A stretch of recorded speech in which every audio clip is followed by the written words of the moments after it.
Today is day number 7. We've all heard that the number 7 is a lucky number. There are 7 wonders of the world. All the oceans on earth are known as the 7 seas. The city of Rome was built on the 7 hills of Rome, and God rested on the 7th day after he created the world. Well, for us, 7 is going to be a special number too. That's because every 7th day, I'm going to tell you a success story, a story of inspiration and help. Now, many of you ask me what keeps me motivated, and well, 3 stories can keep me going, and I hope they do the same for you. Our first story is about Kathleen Duncan from Cedarville, Pennsylvania. I was doing a fundraiser for a local hospital, teaching her the Sweat and Tears videos. There's 400 people in the world. Dances your heart out, and listen to music, and having good old times. I noticed that one young lady in the crowd. She had what I called happy eyes.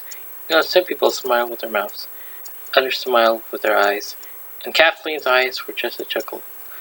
I had never seen her before, but I knew there was something very special about her. After class, she came over and introduced herself to me. Kathleen gave me a big hug and handed me a letter, and then disappeared in a crowd. A few hours later, I was on the plane heading home, and I opened that letter, and she wrote, "All of my life, I was overweight, Eric.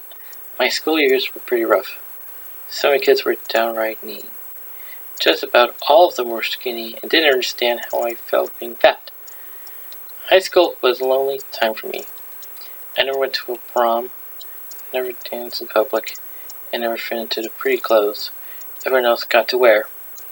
She continues, "Now, for the good news. With your help, I have lost 50 pounds. I love myself now. I go out with my friends. I dance and pray. I fit into a size 9. When I look at myself now, I smiled. Without you and your program, I would have ridden the dive roller coasters for the rest of my life." Well, I was so touched by Kathleen and Sutter, but I tried calling her for a few weeks and she was never home. Finally, one evening, I dialed her number. She answers. We had a terrific chat. Her voice had the same smile and had seen her eyes the day I met her. Now, while we're talking, she shared with me a recent highlights in her life. Kathleen had just pretended for 5 years her high school reunion. She walked in wearing a beautiful black and white polka dot party dress that showed off her brand new pink. At first, no one recognized her. She wasn't the same Kathleen in all the school with. Everyone in that home came over to congratulate her. Those that had once been mean to her without complimenting Kathleen on how great she looks. She made enough for missing her prom because she danced all night. She had the time of her life, just like Cinderella at the Prince's Ball. I asked Kathleen what goals were next on her list. At 23, she is a grad student getting on her master's degree in composition and creative writing. She plans to teach college. Kathleen is also writing a series of books to help teenagers to go process self. I also asked if she could tell you something. What will it be?